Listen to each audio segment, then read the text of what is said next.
Welcome to another Tomorrow's World webcast. I'm Adam West. Thanks for joining us. Currently, 20 million users are traipsing around neighborhoods, retail locations, and even crime scenes in search of elusive Pokémon Go game cartoon characters. Why would they do that? Well, the answer could be for a variety of reasons. Distraction, escapism, self-soothing, or, as some see it, plain and simple fun.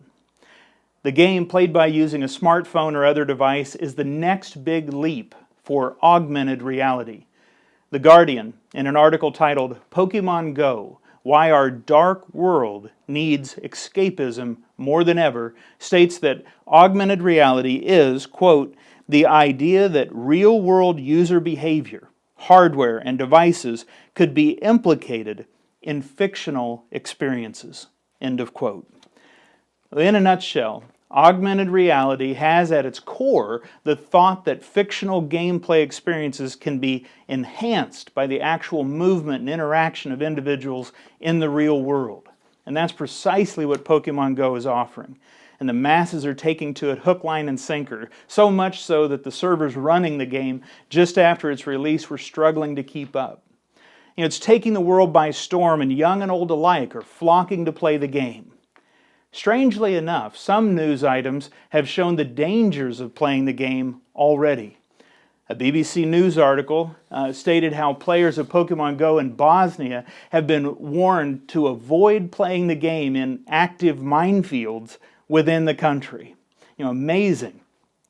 Other reports show how some Pokémon Go trainers have actually fallen off a cliff while playing, and still others have been shot at.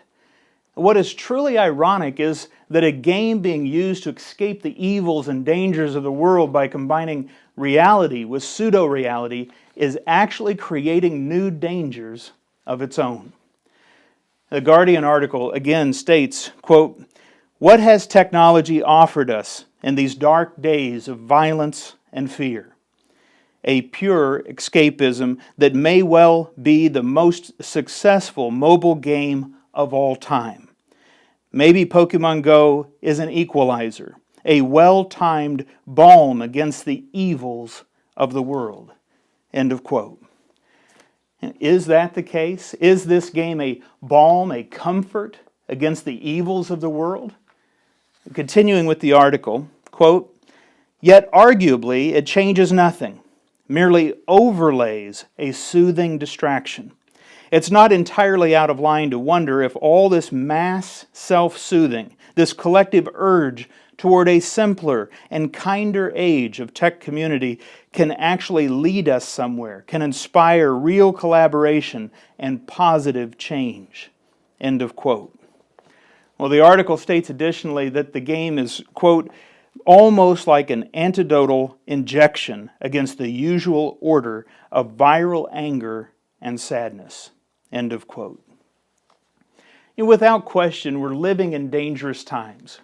The Bible predicted this would be the case in 2 Timothy chapter 3 and verse 1. The Apostle Paul goes on to state in verse 4 that mankind would be lovers of pleasure rather than lovers of God. And we see this kind of pleasure-seeking offered in many different ways, but one way is through the distraction offered through video games. Paul said also in 1 Corinthians chapter 13 and verse 11, when I was a child, I spoke as a child. I understood as a child. I thought as a child. But when I became a man, I put away childish things.